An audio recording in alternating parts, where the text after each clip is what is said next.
पूनम. आज आपण शेतकरी राजाला न मिळणारी नोकरी या गंभीर प्रश्नावर प्रभावी भाष्य करणारा नवरदेव बीएससी ॲग्री या चित्रपटाविषयी बोलणार आहोत. हा चित्रपट 26 जानेवारीला सर्वत्र प्रदर्शित होतोय. नुकताच या चित्रपटाचा टीजर रिलीज झाला. साजरी गोजरी सपनातली परी, साजरी गोजरी सपनातली परी, भेटणार कधी नवरदेवा नवरी, हा भेटणार कधी नवरदेवा नवरी, भेटणार कधी नवरदेवा नवरी, भेटणार कधी नवरदेवा नवरी. आपला अन्नदाता म्हणजे शेतकरी. तंत्रज्ञान कितीही विकसित झाले, कितीही प्रगत शेती केली, तरीही आज त्याला लग्नासाठी मुलगी मिळणं अवघड झालंय.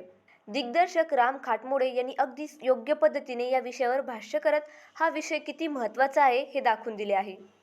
शेतकरी लग्नाळू तरुणांची कथा सांगणाऱ्या नवरदेव बीएससी ॲग्री या चित्रपटाचा टीजर रिलीज झाला आणि प्रेक्षक त्याला उत्तम प्रतिसाद देत आहेत. तर काही दिवसापूर्वी रिलीज झालेल्या या चित्रपटातील भेटणार कधी नवरदेवा नवरी हे गाणंही प्रेक्षकांच्या पसंतीस पडलं. या महत्त्वाकांक्षी तरुणालाही लग्नासाठी कोणकोणत्या गोष्टींना सामोरं जावं लागतं याची कथा नवरदेव बीएससी ॲग्री या चित्रपटातून आपल्याला बघायला मिळणार आहे. या चित्रपटातील प्रमुख कलाकार क्षितिज दाते आणि प्रियदर्शनी इंदलकर यांनी एडीएन सोबत संवाद साधत माहिती दिली. आता जाऊया क्षितिज आणि प्रियदर्शनी यांच्याकडे. थँक्यू पूनम. नवरदेव बीएससी ॲग्री हा आमचा चित्रपट 26 जानेवारी म्हणजे प्रजासत्ताक दिनाच्या दिवशी रिलीज होतोय आणि सगळ्या दर्शकांना अतिशय मनापासून सांगावंसं वाटतं की शेतकऱ्यांसाठी केलेला हा चित्रपट आहे. विषय खूप गंभीर आहे पण पिक्चर खूप हलका फुलका आहे. सहकुटुंब पाहावा असा अतिशय चांगला पिक्चर एंटरटेनिंग पद्धतीने हा झालेला आहे. नवरदेव बीएससी ॲग्री या नावातच मला वाटतं काहीशी थीम कळून जाते की नवरदेव जो बीएससी ॲग्री शिकून आला आहे, खरं तर शिक्षित आहे, आधुनिक शेतीचं ज्ञान आहे, त्याला व्यवस्थित जाण आहे, शेती आता काय पद्धतीने प्रगत करायची याची. पण तो हे प्रयत्न जेव्हा गावाकडे करायला लागतो तेव्हा काय पद्धतीने प्रतिक्रिया येतात, अडचणी येतात आणि या सगळ्या अडचणींना सामोरं जात स्वतःचं ध्येय गाठता जेव्हा तो लग्नाच्या बाजारात उभा राहतो तेव्हा अधिकच गडबड होते. कारण कुणीच शेतकऱ्यांना मुली द्यायला तयार नाही. काही अपवाद असतील, त्यांच्याबद्दल आदर आहेच, पण त्यांनी ह्या प्रश्नावरती आमच्या दिग्दर्शकांनी उत्तर देण्याचा प्रयत्न केला आहे की काय पद्धतीने करता येईल. आणि फक्तच शेतकरी आहे म्हणून तुम्ही मुलगी द्या अशा याने ते डील केलेलं नाही, तर आपलंही काही चुकतंय का शेतकरी म्हणून, ह्या प्रश्नाला सुद्धा सामोरे गेलेले आहेत ते. त्यामुळे सारासार विचार करून मांडलेला हा प्रश्न आहे. आवर्जून पहा. आणि आपण आत्ता जे गाणं गाजते सगळीकडे, साजिरी गोजिरी सपनातली परी, ती भूमिका प्रियदर्शनीने केलेली आहे आणि फार अप्रतिम पद्धतीने केली आहे ती. खरं तर आत्ता कॉमेडी नटी म्हणून सगळ्यांना माहिती आहे हास्यचित्रामधून, पण तिने फार वेगळंच काहीतरी काम या सिनेमात केलं आहे. आम्हाला काम करायला एकत्र फार मजा आली आणि सोबत अर्थात मकरंद अनासपुरे सर, गार्गी फुले, प्रवीण तरडे सर, रमेश परदेशी, पिट्या दादा हे सगळे आहेत आणि इतरही अनेक कलाकार आहेत. हार्दिक जोशी आहे. तर ओव्हर टू प्रियदर्शनी, तिला काय बोलायचं असेल.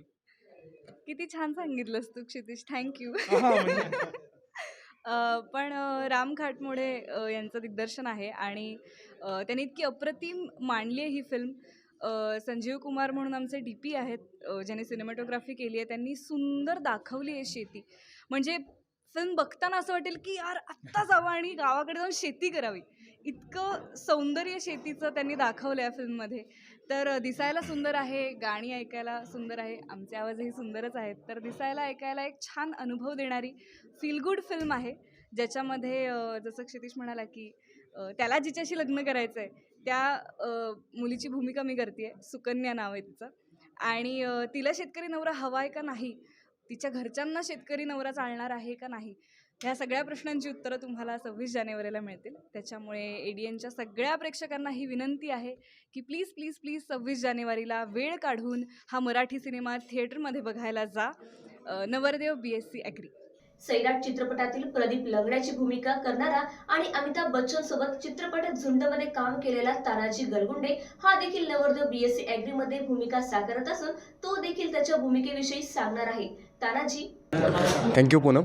या चित्रपटात मी सनी नावाचं पात्र साकारतोय आणि सनी हा गावातला असा आगाऊ जो फोटोग्राफर असतो, गावातले जे फोटोग्राफर असतात लोकलचे, तसंही एक पात्र आहे.